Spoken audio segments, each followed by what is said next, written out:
आदाब, मुंसिफ टीवी में आपका इस्तकबाल है। मुंसिफ जौहर के साथ मैं हूं मोनिस अनवर। देखेंगे तमाम बड़ी खबरें। आगाज करेंगे हेडलाइंस के साथ। राज्य में भगवान जगन्नाथ की निकाली गई रथ यात्रा, शामिल हुए मुख्यमंत्री हेमंत सोरेन।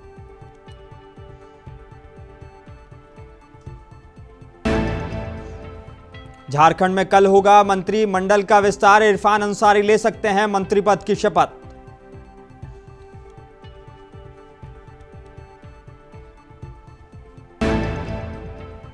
महेंद्र सिंह धोनी के जन्मदिन पर रांची में मनाया गया जश्न, लाखों फैंस ने मनाया माही का जन्मदिन।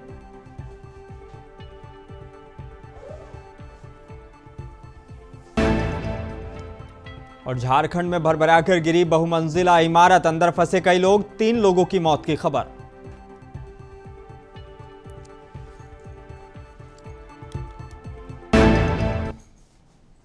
आइए बुलेटिन की शुरुआत करेंगे कुछ अहम और बड़ी खबरों के साथ। उड़ीसा की तर्ज पर राजधानी रांची के धुर्वा स्थित जगन्नाथ मंदिर से भगवान जगन्नाथ की यात्रा निकाली जा रही है। राज्यपाल सीपी राधाकृष्णन और मुख्यमंत्री हेमंत सोरेन भी यात्रा में शामिल हुए हैं। रथ यात्रा में शामिल होने के लिए रांची के अलावा आसपास के इलाकों से हजारों लोग पहुंच रहे हैं। बता दें कि दोपहर 3:30 बजे रथ पर मौजूद प्रभु की पूजा अर्चना शुरू की गई। वहीं शाम 5 बजे रथ यात्रा शुरू की गई। श्रद्धालु रथ को खींचकर मोसीबाड़ी तक ले जा रहे हैं। रथ यात्रा को लेकर सुरक्षा की कड़ी बंदोबस्त किए गए हैं। बता दें कि हजारों की संख्या में श्रद्धालु इसमें शामिल हो रहे हैं। रांची के धुर्वा स्थित मंदिर से ये यात्रा निकाली गई है। मुख्यमंत्री हेमंत सोरेन भी इसमें शामिल हुए और रथ यात्रा को लेकर सुरक्षा के पुख्ता इंतजाम देखने को मिले हैं। अगले 10 दिनों तक पुलिस हाई अलर्ट पर रहेगी। बता दें कि ओडिशा के पुरी के बाद दूसरी सबसे बड़ी रथ यात्रा रांची में निकाली जाती है। हर साल आषाढ़ महीने में भगवान जगन्नाथ अपनी बहन और भाई के साथ अपनी मौसी के घर जाने के लिए निकलते हैं।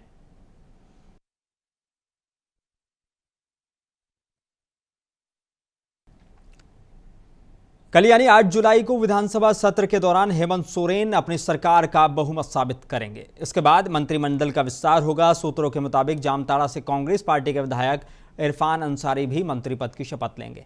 बता दें कि टेंडर कमीशन घोटाला में आलमगीर आलम की गिरफ्तारी और फिर मंत्री पद से इस्तीफे के बाद कांग्रेस कोटे से 3 ही मंत्री रह गए थे। आलमगीर आलम की क्या जगह नया मंत्री बनाया जाना था। अब अल्पसंख्यक समुदाय से इरफान अंसारी ही एकमात्र विधायक हैं, इसलिए उनका मंत्री बनना तय माना जा रहा है। इसके अलावा भी कुछ नए चेहरे दिख सकते हैं। नए मंत्री कल ही राजभवन में शपथ ग्रहण करेंगे। राज्यपाल सीपी राधाकृष्णन मंत्रियों को पद और गोपनीयता की शपथ दिलाएंगे। झारखंड मुक्ति मोर्चा कोटे से मंत्रिमंडल में मिथिलेश ठाकुर, हफीजुल हसन अंसारी और बेबी देवी, बसंत सोरेन और दीपक बरुआ का शामिल होना तय माना जा रहा है। जेएमएम से वैद्यनाथ राम को 12वें मंत्री के तौर पर मंत्रिमंडल में जगह मिल सकती है। वहीं आरजेडी कोटे से सत्यानंद भोक्ता की मंत्रिमंडल में जगह पक्की है।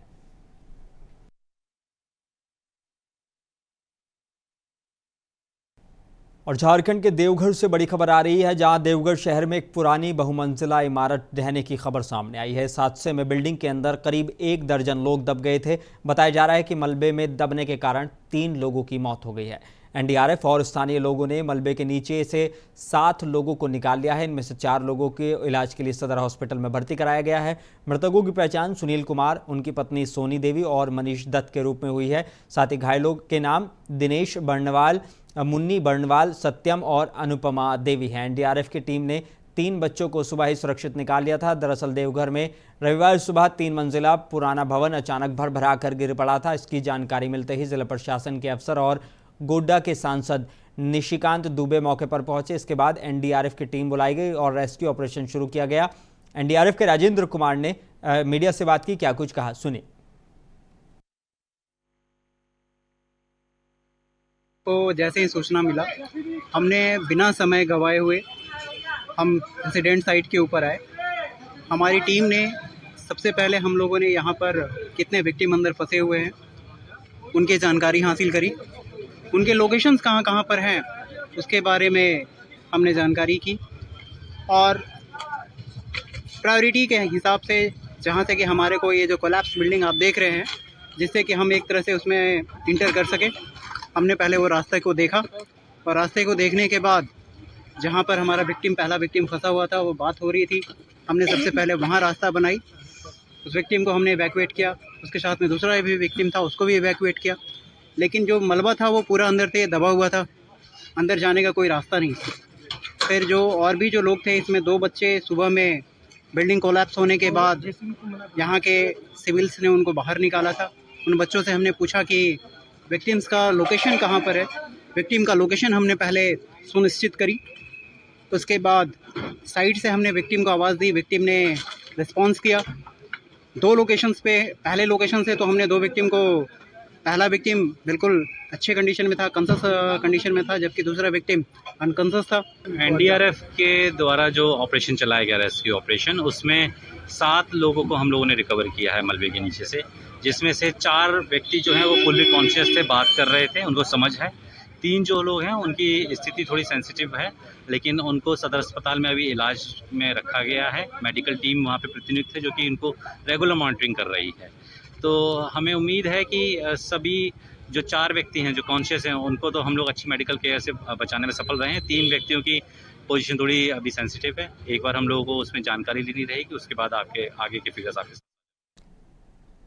साल 2007 में T20 वर्ल्ड कप और 2011 वर्ल्ड कप में बतौर कप्तान महेंद्र सिंह धोनी ने जीतकर क्रिकेट जगत में एक अपनी अलग पहचान बनाई है। करोड़ों भारतीयों के दिलों पर राज किया। वहीं आज यानी 7 जुलाई को पूर्व भारतीय कप्तान महेंद्र सिंह धोनी का 43वां जन्मदिन है। ये दिन महेंद्र सिंह धोनी के प्रशंसकों के लिए सबसे खास दिन माना जाता है। उनके चाहने वाले अपने अपने तरीके से धोनी का जन्मदिन मनाते हैं। वहीं झारखंड के रांची में प्रशंसकों ने पूर्व भारतीय क्रिकेटर MS धोनी का जन्मदिन मनाया है। हैप्पी बर्थडे माही भैया।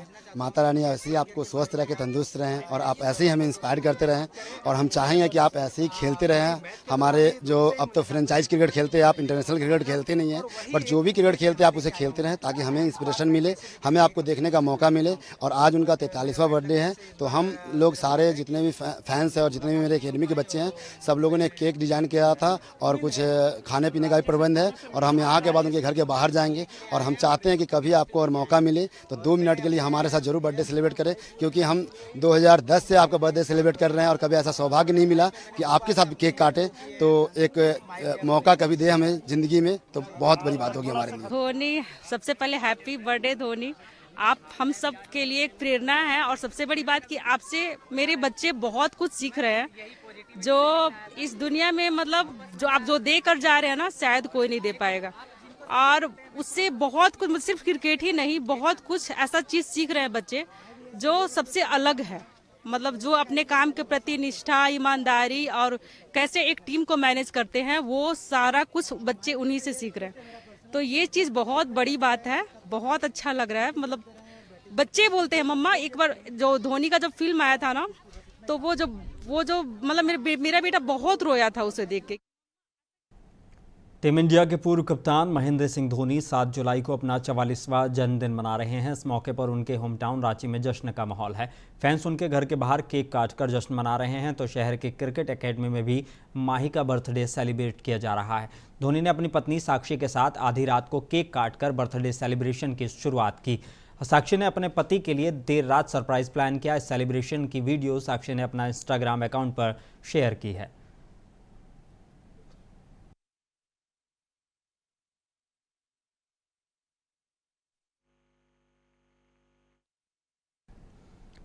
बिरसा फोर्स तोपचांची प्रखंड के अध्यक्ष जॉनी बाबू अंसारी के नेतृत्व में एक विशाल बाइक रैली का आयोजन किया गया। रैली तोपचांची हटिया मैदान पहुंचकर सभा में परिवर्तित हो गई।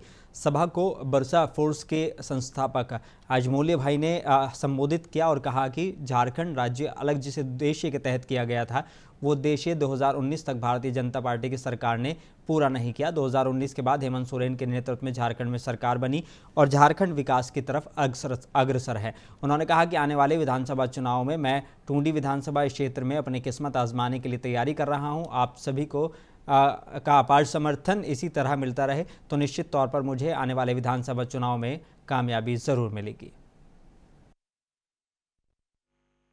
आज मुझे किसी सख्त में लड़ने तैयार है। इस बात हमने जो है पिछले बार भी चुनाव लड़के फुल प्रयास कर लिए, कोशिश कर लिए, हमारे यहाँ की जनता ने कहा कि नहीं, इस बार चुनाव नहीं लड़ना है। अगला साल हम लोग और भी मजबूती के साथ उतरेंगे और चुनाव लड़ेंगे। तो हम लोग चुनाव लड़ने का जो है इस बार हम लोग मन बना लिया है टुंडी विधानसभा से इस बार हम लोग चुनाव लड़ेंगे। जो मूलभूत समस्याएं हैं उस समस्याओं को दूर करेंगे और ये हर एक जितने जगह भी हम लोगों ने दौरा किया है उस तमाम जगह में हम लोगों ने ये वादा किया है कि अगर आपका भाई, आपका बेटा, आपका भतीजा अगर विधायक बनता है तो विधायक का जो सैलरी होता है एक भी निजी पैसा जो भाजपा नेता प्रदीप प्रसाद आज रथ यात्रा के शुभ अवसर पर सदर विधानसभा इलाके में पहुंचे और सिलवार स्थित भगवान जगन्नाथ के भव्य मंदिर में पूजा अर्चना कर क्षेत्रवासियों के सुख और शांति और समृद्धि की मंगल कामना की। इस बीच मंदिर कमेटी के सदस्यों ने आत्मीयता के साथ स्वागत और अभिनंदन किया, साथ ही श्रद्धालुओं से मुलाकात कर उनका हालचाल लिया। प्रसाद ने श्रद्धालुओं के बीच हलवा महाभोग का वितरण किया। पिछले कई सालों से प्रदीप प्रसाद के द्वारा श्रद्धालुओं के लिए महाभोग का वितरण किया जाता रहा है। देखिए, बाबा जगन्नाथ की कृपा हमेशा बने रहे हमारे समस्त हजारीबाग वासियों, देशवासियों पर, यही कहना चाहेंगे। और जिस तरह से श्रद्धा भाव से हमारे जितने भी ग्रामीण भाई बंधु हैं और जितने भी शहर से तमाम लोग आते हैं और इस आस्था का एक जो हमारा सिलवार में बाबा जगन्नाथ मंदिर में जो रथ यात्रा निकलता है वो बहुत प्राचीन है और वर्षों से लोग इनकी पूजा कर रहे हैं और पूरे समस्त हजारीबाग वासियों में आस्था है। और हम बाबा जगन्नाथ से ही कामना करेंगे कि प्रत्येक वर्ष के भांति इस बार भी हम लोग पर। हजारीबाग सदर विधानसभा क्षेत्रांतर्गत सदर प्रखंड के सिलवार पंचायत स्थित सिलवार जगन्नाथ धाम में हर साल की तरह इस साल भी रथ द्वितीय के अवसर पर भव्य रथ यात्रा और मेले का आयोजन किया गया। समुद्र से और काष्ठ से बना हुआ हुआ है और यह ऐसा से ही इनका उत्पन्न स्थान है जहाँ समुद्र से ही काष्ठ का लकड़ी प्राप्त हुआ था और उसी काष्ठ के विग्रह को बनाया गया। आज भगवान जो इस रूप में है यह अधूरा रूप है इनका, क्योंकि भगवान विश्वकर्मा के द्वारा बोला गया था कि जब हम काष्ठ का मूर्ति का निर्माण करेंगे तो कोई भी बाहरी परिवेश नहीं होगा और जब तक मूर्ति का प्रतिमा का। बैरमो डिवीजन के तेनुघाट कोर्ट में अधिवक्ता संघ के महासचिव वकील प्रसाद ने अपने सहयोगियों के साथ गोमिया विधायक डॉक्टर लंबोदर महतो से मुलाकात की। इस दौरान उन्होंने अधिवक्ता संघ में स्थित लाइब्रेरी के बारे में विधायक को अवगत कराया। अधिवक्ता संघ के सचिव वकील प्रसाद महतो ने बताया कि लाइब्रेरी तो है लेकिन उसमें उतनी कानून की किताबें नहीं हैं जिससे व्यवहार न्यायालय में प्रैक्टिस करने वाले वकीलों को फ़ायदा मिल सके। साथ ही उन्होंने विधायक डॉक्टर लंबोदर महतो से अधिवक्ता भवन के पास एक हाई मार्क्स लाइट और अधिवक्ता संघ के पास स्थित जर्जर सड़क को मरम्मत कराने की गुहार लगाई है। वहीं गोमिया विधायक ने अधिवक्ता संघ के सचिव को सभी कार्य को जल्द पूरा करने की बात कही है।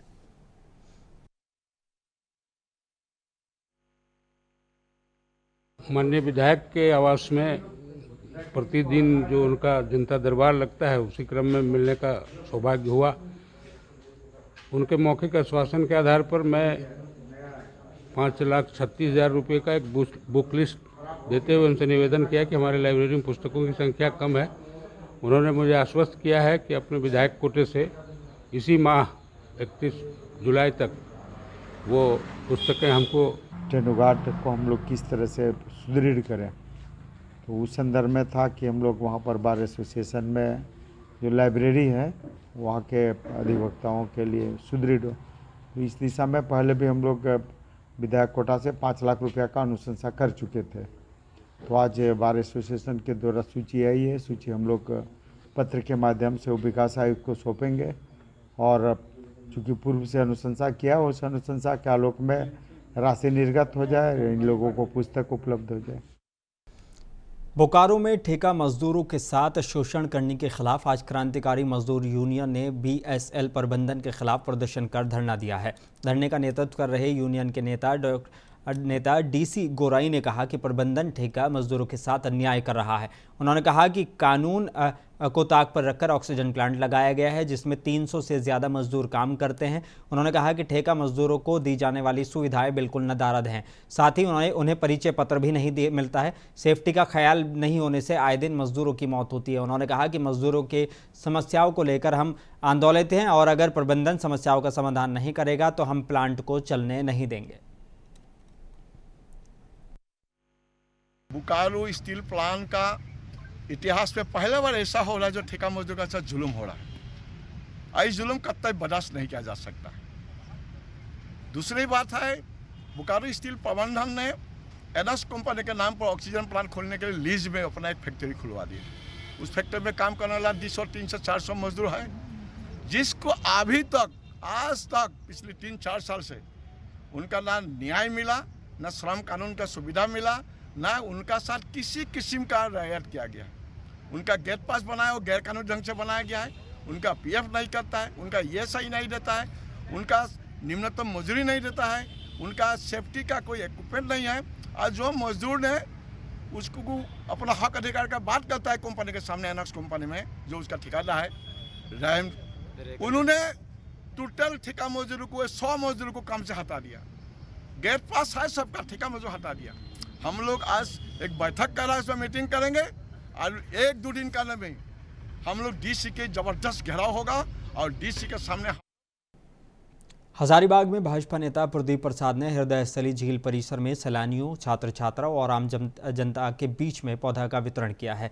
इस दौरान करीब 1500 से भी ज्यादा पौधों का वितरण किया गया। शंख ध्वनि के बीच स्थानीय कलाकारों और आम जनता की उपस्थिति में पौधारोपण भी किया गया है। स्थानीय कलाकारों की उपस्थिति में पर्यावरण संरक्षण को लेकर नृत्य पेश किया गया। साथ ही नुक्कड़ नाटक के जरिए लोगों को पेड़ पौधों का महत्व बताया गया।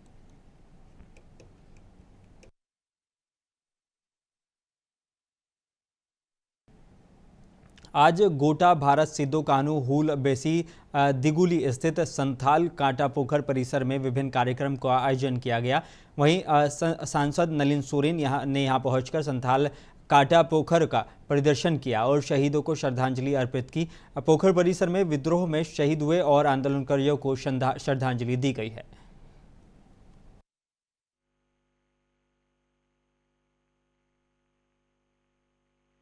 मूलवासी लोगों को यहाँ पर अंग्रेजों ने हत्या किया और इसी पोखरा में दफनाया, इसलिए इसका महत्व है और रहेगा। और झारखंड सरकार इसको राष्ट्रीय मेला घोषित करे, ये मांग हम लोग एमपी साहब को कर रहे हैं और माननीय मुख्यमंत्री जी से भी हम लोग ये मांग करेंगे। डीसी साहिबगंज ने मंडरो प्रखंड के सांस्कृतिक भवन में नीति आयोग द्वारा चलाए जा रहे 6 प्रमुख संकेतकों पर आधारित संपूर्णता अभियान की शुरुआत की है। मौके पर उपायुक्त ने कहा कि इस अभियान के तहत परिपूर्णता हासिल करने के लिए आकांक्षी जिला और प्रखंड में प्रयास किए जाएंगे।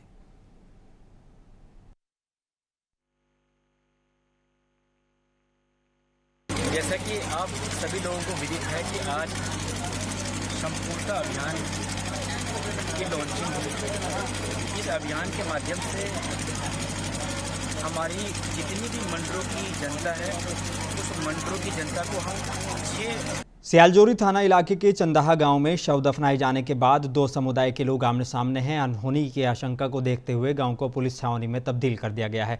मौके पर वज्रवाहन आंसू गैस से भी पुलिस को लैस किया गया है। गांव में 4 एसडीओ, मजिस्ट्रेट, सीओ समेत कई अधिकारी कैंप किए हुए हैं। हालांकि विवाद को देखते हुए मौके पर पहुंचे अधिकारी विवाद को शांत करवाने में जुटे हुए हैं।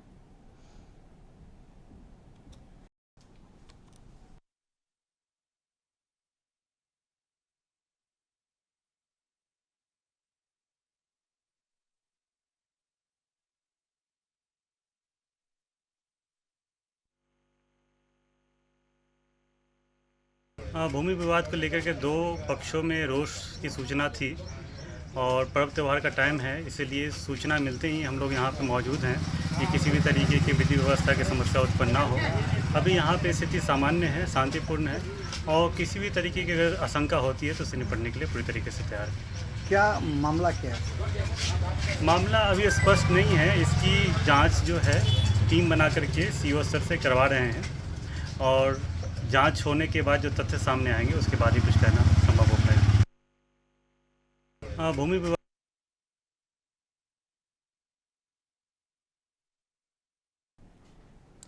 हजारीबाग शहर के ओकनी स्थित बड़ा शिव मंदिर के प्रांगण में रविवार को मोहल्ले वासियों के द्वारा एक प्रेस वार्ता का आयोजन किया गया, जिसको संबोधित करते हुए बताया गया कि कई वर्षों के बाद 1008 शतचंडी महायज्ञ का आयोजन किया जा रहा है। ये महायज्ञ 9 जुलाई से प्रारंभ होकर 16 जुलाई तक चलेगा।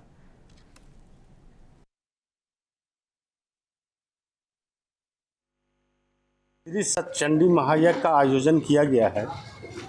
यह यज्ञ हमारे बुजुर्ग लोग बताते हैं कि इस तरह का यज्ञ हमारे मोहल्ले में कभी नहीं हुआ था। यह पहला बार है। लगभग 100 साल तक तो ये यज्ञ यहाँ नहीं हुआ, पता नहीं पूर्व में हुआ हो तो मैं नहीं कह सकता हूँ।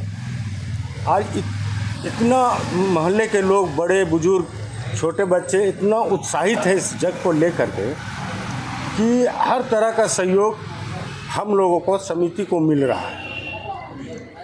यहाँ पर यज्ञ में पूरी भव्यता से हम लोग ये यज्ञ को मना रहे हैं। इस कार्यक्रम को सफल बनाने की कोशिश कर रहे हैं। शहर वासियों से भी मैं निवेदन कर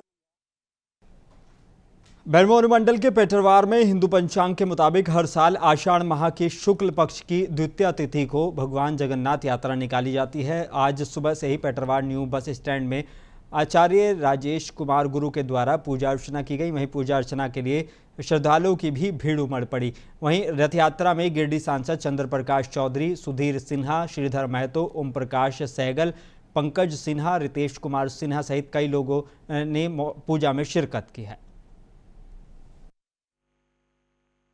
अपने ओर से हम बधाई देते हैं कि आज के दिन पूरे क्षेत्र में हर जगह रथ मेला होता है। सभी लोग इस धार्मिक कार्यक्रम में भाग भी लेते हैं। तो कई जगहों पर अभी 2 जगह पर हो गया, फिर आगे भी 3-4 जगह जाना है, इसलिए हम ज़्यादा समय नहीं दे पा रहे। हमारी ओर से पूरा आप सभी लोगों को इस भव्य मेले के लिए और इस त्यौहार के लिए सबको। मुंसिफ जोहार में फिलहाल इतना ही। मुझे दीजिए इजाज़त। बने रहिए मुंसिफ टीवी के साथ।